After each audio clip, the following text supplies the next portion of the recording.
You know, that's a very old dilemma, but what we've learned so far is that by supporting the authoritarians, we do not buy stability forever.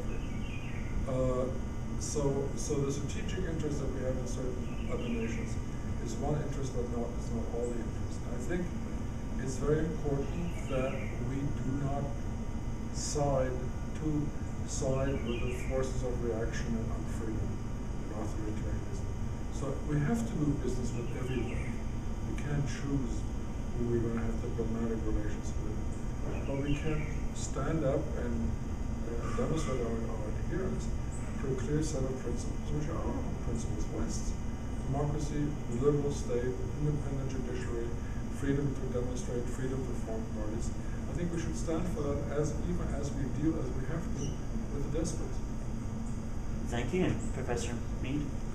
I think one of the very interesting things about what people are calling the Arab Spring is that if you look at these demonstrations all over the Arab world, it's surprising what you don't see. You don't see burning of American flags.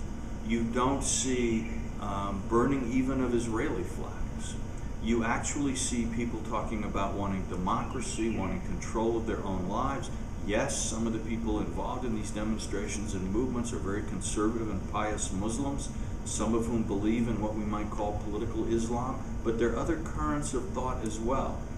You know, Egypt is a country of 85 million people. That's almost half the size of Brazil. And like Brazil, Egypt has many different cultural and political trends within it. There are differences in the regions, in Upper Egypt and Lower Egypt, in the urban and the rural areas.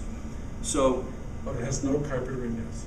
It is weak in caipirinhas. It trails Brazil badly in the production of caipirinhas. So really what we're talking about, I think, is that if we take off an authoritarianism imposes a kind of a conformity and a uniformity on a society.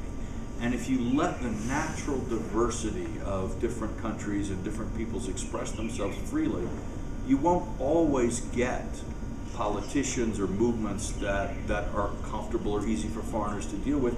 But I think on balance, you'll very often find that common sense and sort of human desire for peace and freedom is going to lead people to governments that the rest of the world can be comfortable dealing with.